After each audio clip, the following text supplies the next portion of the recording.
And the idea that you said that you were in war. Did you misspeak, as the campaign has said? Here we go again. Walz is leaning on his long career and personal integrity, but still skirting the specific question about his military service. It's a classic tactic. Avoid the tough spot by talking about the broader picture. Welcome back to the ADR, where we cut through the noise and expose the truth behind political rhetoric. Today we're diving into a hot topic: Governor Tim Walz and Vice President Kamala Harris, the new duo aiming for the presidency in 2024. Kamala Harris, who has yet to win an election or debate, has taken the reins of Joe Biden's campaign, with Governor Walz by her side. But why? What does this mean for the Democratic Party, and more importantly, for America? In this episode, we'll break down their first interview together, one that aired on CNN with Dana Bash, where the questions seemed as soft as a pillow. We're here to pull back the curtain and see what's really going on. Did this interview reveal their strategy, or was it just political theatre? Stay tuned as we dig into the details, expose the rhetoric, and, as always, have a little fun along the way. Governor Walz, the country is just starting to get to know you.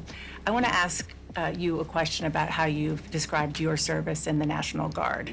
You said that you carried weapons in war, but you have never deployed actually in a war zone. A campaign official said that you misspoke. No, Mr. Tonya. Bash is setting the stage for what could be a moment of accountability, but instead, it feels like she's holding his hand through the narrative.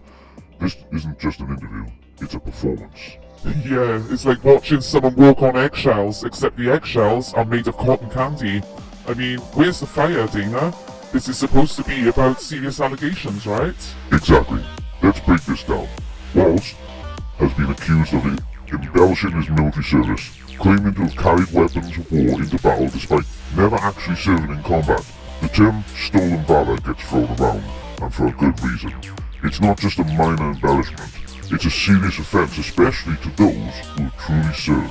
Imagine claiming to have won a cooking contest when all you did was stir the soup. That's the vibe here, and yet Bash is treating it like a non-issue. But let's not forget, this isn't just about Walz, it's about the narrative being spun to the public. This is where it gets troubling. Walz's comments aren't just misleading, they're part of a larger issue of integrity. When a leader exaggerates their service, it's not just about them, it undermines the trust we place in all those who serve. As someone who has served, I can tell you, respect is earned through honesty, not through fabricated tales of heroism. And let's be real, trying to sell a banger with a story that doesn't add up, that's just bad marketing. And it's not even original. But hey, I guess when you're trying to sell yourself to the American people, you pull out all the stops, even if those stops are a bit imaginary. The real question here is, why wasn't this challenged more aggressively? Is it because Walz is seen as harmless, like a granddad who tells tall tales at the dinner table? Or is it because the media is too afraid to hold certain figures accountable? Either way, this interview missed an opportunity to give the public the truth. Or maybe they were just trying to avoid a food fight on air. But here at ADR, we don't mind getting a little messy in pursuit of the facts. We're not here to coddle, we're here to confront, so let's keep digging. You said that you carried weapons in war, but you have never deployed actually in a war zone. A campaign official said that you misspoke. Did you? And there it is. Not only did Dana Bash give him the question, but she handed them the answer as well, all wrapped up with a bow. No response from Walz, no follow-up, just a neat little package labelled misstep. But was it really a misstep, or was this part of a bigger narrative control? We'll unpack that in the next clip, but remember, this is the kind of soft handling that keeps the public in the dark. She might as well have offered him a cup of tea with that misstep excuse, but we're not buying it, and neither should you. Stick around, we're just getting started. Well, first of all, I'm incredibly proud. I've done 24 years of wearing the uniform of this country. Equally proud of my service in a public school classroom, whether it's Congress or the governor. My record speaks for itself, but I think people are coming to get to know me. I speak like they do. I speak candidly. I wear my emotions on my sleeves, and I speak especially passionately about our children being shot in schools. Interesting. Notice how he never directly addresses the accusation of misspeaking about his military service. Instead, he pivots, talking about his pride in his service, in his classroom, in Congress, and as governor. But no one was questioning his pride, were they? The issue was whether or not he falsely claimed to have served in a war zone. This is a classic deflection tactic. When concerned, shift the conversation to something more favourable. Yeah, it's like being asked if you ate the last cookie and responding with, I'm really proud of my ability to bake cookies, and I've baked cookies for years. Cool story, bro, but did you eat it or not? Exactly. He's also pulling on emotional strings by mentioning school shootings, which, while important, has nothing to do with the question at hand. It's a smart move, redirecting the conversation to something no one wants to argue against, but it doesn't answer the original concern. It's like a magician distracting the audience with one hand while other performs the trick. And let's not forget, Dana Bash is going to let him get away with it. Weak follow-up, weak pressing for a clear answer. Just a smooth transition to the next topic. That's not journalism, that's PR. This kind of response is why it's crucial to pay attention, not just to what's being said, but what's being avoided. Walz's record may speak for itself, but his words here speak volumes about his willingness to directly confront the issue. And that's something we need to highlight. But hey, at least he's consistently dodging the tough questions. Let's see if the rest of this interview holds up, or if it's more of the same old song and dance. And around guns. So I think people know me. They know who I am. They know where my heart is. And again, my record has been out there for over 40 years to speak for itself. And the idea that you said that you were in war. Yeah. Did you misspeak as the campaign has said? Here we go again. Walz is leaning on his long career and personal integrity, but still skirting the specific question about his military service. It's a classic tactic. Avoid the tough spot by talking about the broader picture. Governor Walz uses this opportunity to tout his long and varied career, but once again, he avoids addressing the specific claim about his military service. This focus shifts his pride in all his roles, rather than clarifying his statements about serving in a war zone. Here's Dana Bash giving Walz yet another chance to address the issue directly. After his lengthy response, she circles back on the core question. It's a critical moment. Will he finally clarify or continue to deflect? It's like a game of hot potato. Dana's passing the question back, and Walz is still trying to avoid catching it. Let's see if he can finally face the heat, or if he'll keep dodging the direct answer. This is when the rubber meets the road. With this question clearly on the table again, Walz's response will be crucial. Will he provide the clarity that's been missing, or will he stick to his avoidance tactics? This is the moment that could either clear the air or add some more smoke and mirrors. Yeah, I said we were talking about, in this case, this was after a school shooting, the ideas of carrying these weapons of war. And my wife, the English you told my grammar's not always correct. But again, if it's not this, it's an attack on my children for showing love for me, or it's an attack on my dog. I'm not going to do that. And the one thing I'll never do is I'll never demean another member's service in any way. I never have, and I never will. There it is, a quick and almost mumbled confirmation. Not quite the clarity we were hoping for. Walz then quickly shifts the conversation to a broader narrative, focusing on the topic of weapons of war following a school shooting. Hey, look over here. Quick, look over here, quick. Instead of addressing the question about his service directly, Walz steers the discussion towards a different issue, school shootings. It's a classic move, changing the subject to something emotionally charged to distract from the initial question. Look, seriously, come, look.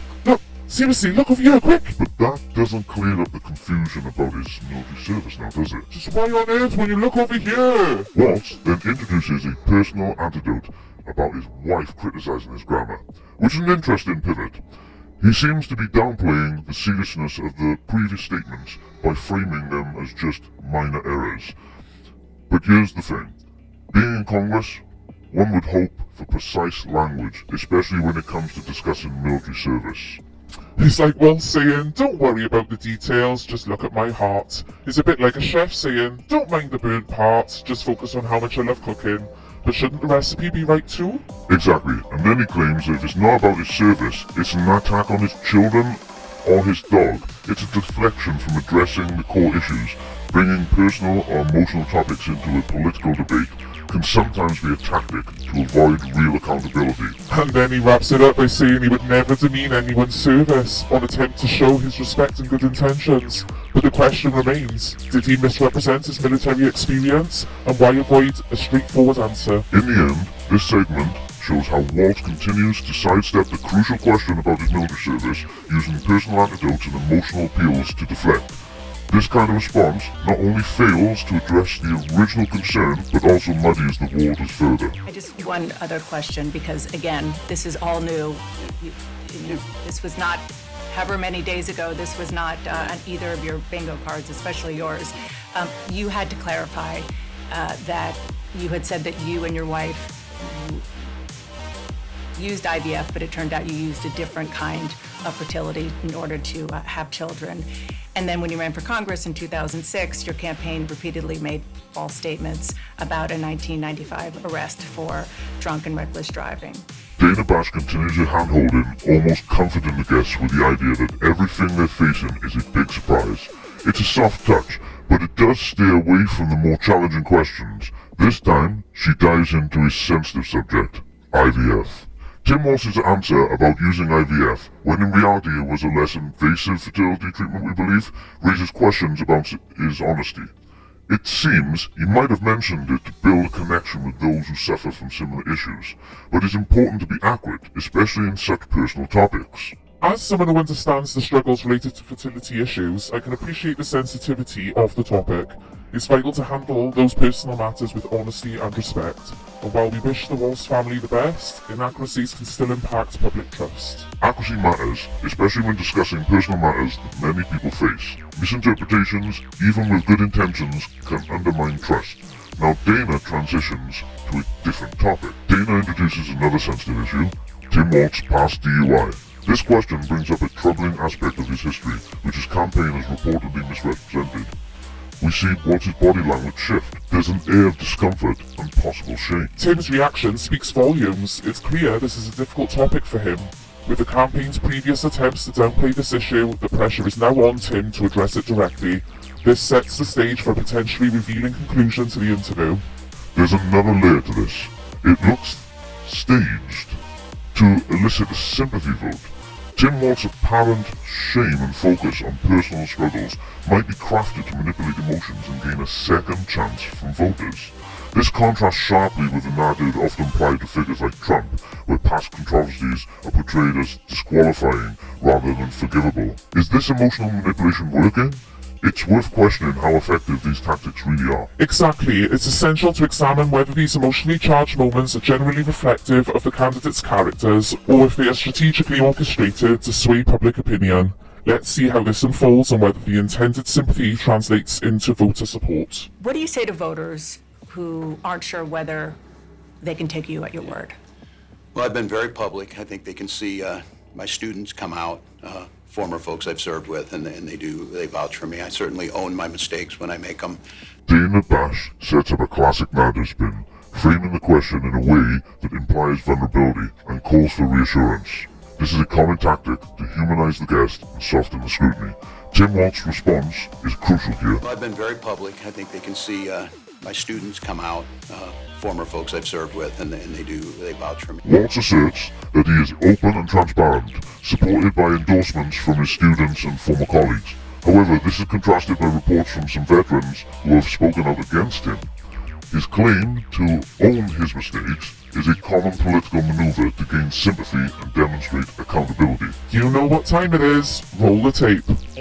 Carrying a weapon, quote, in war, saying the governor simply misspoke, but the stolen valor accusations, they keep coming. Listen to his former military superior. Tim Walz knew the processes and the procedures. He went around me and above and beyond me and went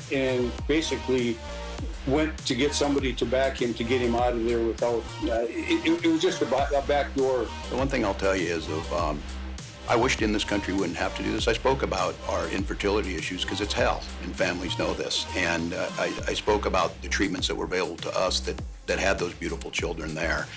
That's quite a contrast in folks that are trying to take those rights away from us. And so Tim's attempt to relate his struggles with IVF to a broader audience might be seen as trying to connect on a personal level. While it's an empathetic gesture, it raises questions about whether it's being used to garner sympathy and distract from other issues. The focus on personal struggles, while relatable, also seems to sidestep the core issues at hand, especially when juxtaposed with claims of stolen valor and inconsistencies in his record. it's essential for voters to discern whether these appeals are genuine or strategically crafted for political gain. The jury is out on whether Tim Walz's approach is a genuine reflection of his character or a calculated strategy to navigate through criticism and gain voter sympathy. As we continue to dissect these narratives, we must ask, is this emotional manipulation effect, and how does it impact our perception of the candidate's integrity? Indeed, it's a fine line between genuine empathy and strategic emotional appeal. We'll keep examining these tactics and their real implications as we move forward. I think people know who I am. They know that record. They've seen that. I've taught thousands of students. I've been out there. And I won't apologize for speaking passionately, whether it's guns in schools or protecting of reproductive rights. The contrast could not be clearer between what we're running against. The Vice President's position on this has been clear. And I think most Americans get it if you've been through that. I don't think they're cutting hairs on IVF or IUI. I think what they're cutting hairs on is an abortion ban and the ability to be able to deny families the chance to have a beautiful child. Tim Walz wraps up. He reiterates his talking points on protecting rights and freedoms, emphasizing his commitment to women's rights and healthcare. However, this summary mainly rehashes his previous statement without addressing the specific criticisms and questions raised earlier. It's clear that Walz's closing remarks serve as a reinforcement of his established positions rather than providing new insights or addressing the issues discussed. While his rhetoric aligns with popular sentiments on human rights and healthcare, it remains to be seen how well these positions stand up against the scrutiny of his record and past statements. The repetition of talking points without substantial engagement with the criticisms or clarifications only adds to the skepticism. Well, folks, it looks like Tim Walz has decided to play the ultimate game of emotional dodgeball. Instead of addressing the legitimate questions about his service record, he's chosen to deflect with a classic move, comparing criticism to attacks on his beloved family and even his dog. It's like he's saying, hey, don't judge my service record, look at my adorable puppy instead. And while I'm all for cute pets and heartfelt family moments, let's not let these emotional curveballs distract us from the real issues at hand. It's like bringing a fluffy dog to a debate about military service. Charming, but not exactly relevant. As we end this episode, we must question, is this a genuine stance on issues, or is it another example of using emotional and ideological rhetoric to avoid deeper scrutiny? Our job at ADR is to keep questioning and analysing the substance behind these statements. And the ability to be able to deny families the chance to have a beautiful child. Thank you for joining us in dissecting the latest interview with Tim Walz and Kamala Harris. As always, we encourage you to think critically about what you've heard and let us know your thoughts in the comments below or on our social media channels. Stay tuned for more as we continue to explore the narratives shaping our political landscape. Remember folks, don't let the noise drown out the facts. Keep questioning, keep thinking, and we'll keep hacking through the rhetoric. We've got so much more to uncover, so stand by. This is just the beginning. Until next time,